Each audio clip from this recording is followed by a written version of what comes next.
showers expected to light up the sky tonight. That's right. This particular shower happens every August, but NASA says this year it's going to be bigger than ever. The Earth is on a collision course with the debris tail of a comet. That may sound scary, dust from a cosmic comet slamming into the Earth's atmosphere, but astrophysicist Dr. Jackie Flaherty of the Hayden Planetarium says there's no need to worry. As we collide with this tail of debris from a comet, it burns up in our atmosphere and you get beautiful shooting stars in your nighttime sky. It is just phenomenal when you actually do see a shooting star go across the sky. You can read about it, you can talk about it, but until you really see it, it's really breathtaking.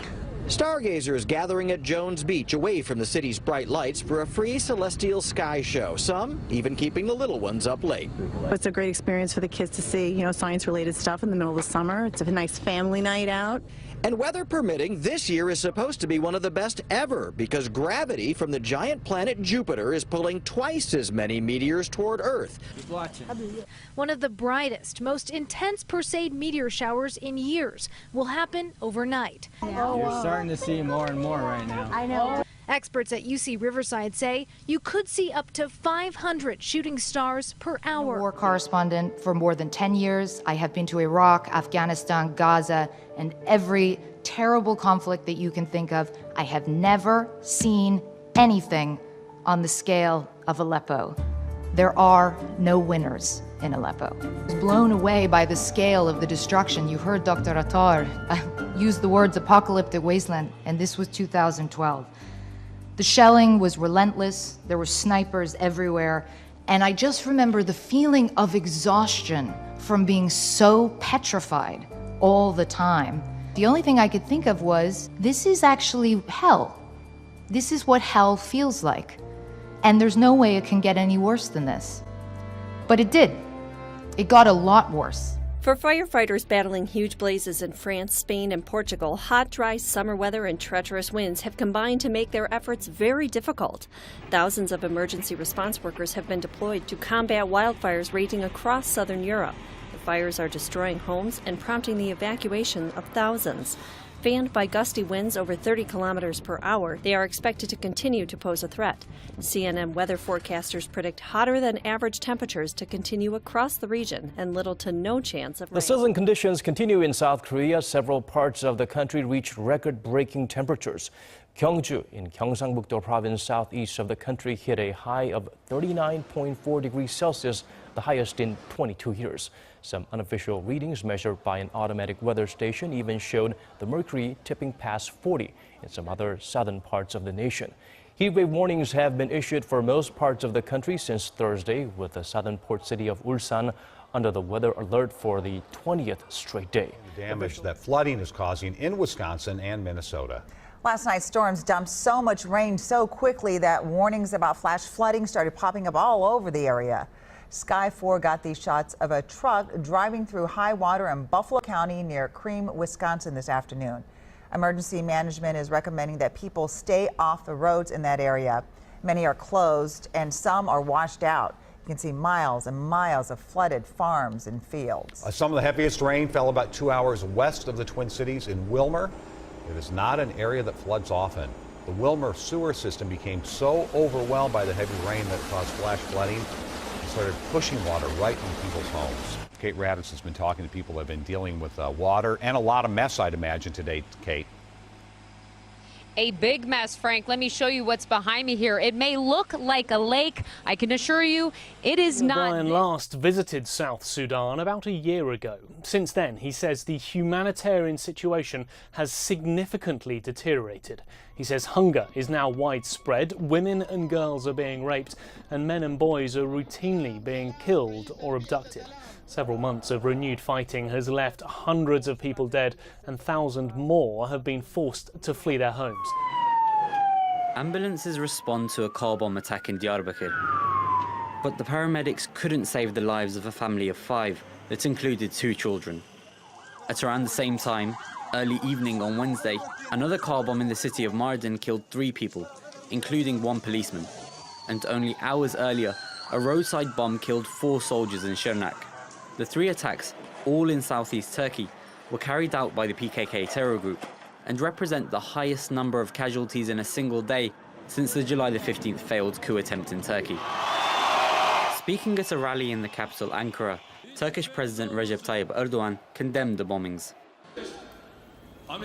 Sooner or later, the United States will make a choice, either Turkey or Fethullah's terrorist organization. They will either choose the putschist terrorist or Turkey, the democratic country. They need to make a choice. We sent 85 boxes of files. Erdogan made the comments while addressing thousands of people gathered outside the presidential palace in Ankara. He's accused Gulen of orchestrating the coup attempt last month, despite the 75-year-old's cleric denying it. The president launched nationwide purges after the failed coup. As if the situation in Aleppo isn't bad enough. Now this. The aftermath of a suspected chlorine gas attack, which activists blame on the Syrian regime.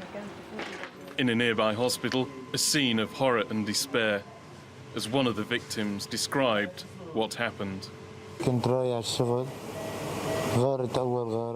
I was on the way to my work when the first airstrike hit. After the second airstrike, we smelled gas. Children started to cry. We all had breathing difficulties and eye irritation. I was dying there. Those victims managed to make it to a medical facility. But fighting and airstrikes in recent months have left hospitals like this one in ruins. And 15 of the 35 doctors still working in rebel-held areas in the city have written a letter to Barack Obama.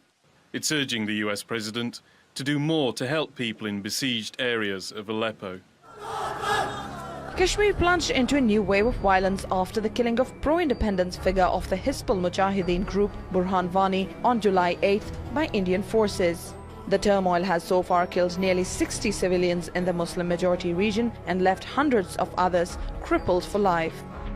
These people with bandage on their eyes are not the victims of pellet guns used by Indian forces, but are doctors who have been working hard to cure thousands of pellet gun victims in Indian-ruled Kashmir. This is a very subtle and a peaceful way to demonstrate our resentment against the use of excessive force, and we somehow want an end to this vicious circle of violence. Bombs exploded across southern Thailand in rapid succession, causing widespread fear and confusion. But it was the holiday destination of Hua Hin that suffered the most. First, 2 explosions at the bar and entertainment area left 1 Thai woman dead and around 20 people injured, including 10 foreign tourists. Hours later, 2 more bombs exploded near the city's landmark clock tower, killing another woman and injuring 4. Tourists were warned to stay in their hotels, whilst the city's railway station, roads and shopping malls were closed. It happened as thousands of people headed to Hua Hin for a long weekend break to celebrate the 84th birthday of Thailand's Queen Sirikit.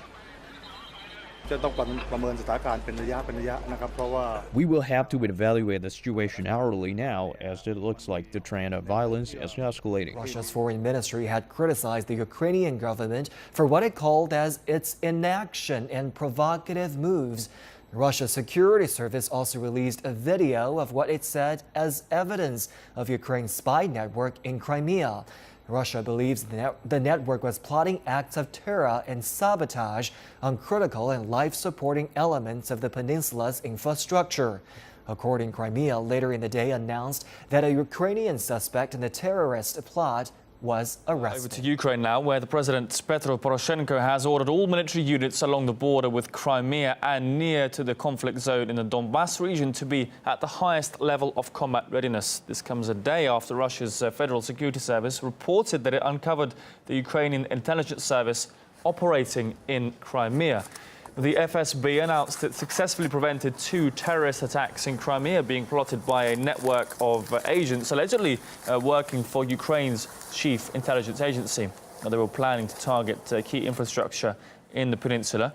During the raids, 1 federal security officer and 1 Russian serviceman were killed as gunfire was exchanged between the 2 sides. Various explosive devices you can see there, including grenades and different types of ammunition, were allegedly also found at the site of the rape. To the Italian city of Milan introducing same-sex civil unions, a prominent Muslim activist has called for polygamy to be legalised as well. The founders of the Union of Islamic Communities and Organisations made the statement on his Facebook page. He called for polygamy to be recognised as a civil right and for it to be accepted in the same way same-sex unions are accepted.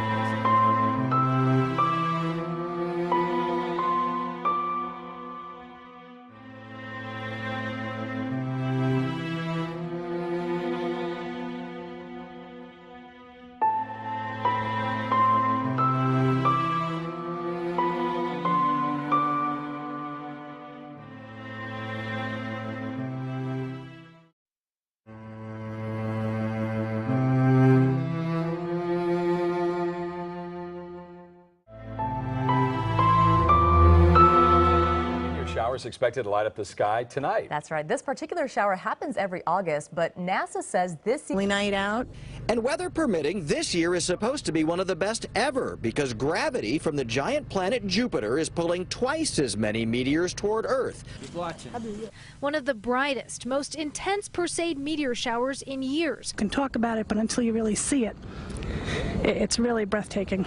Stargazers gathering at Jones Beach away from the city's bright lights for a free celestial sky show. Some even keeping the little ones up late.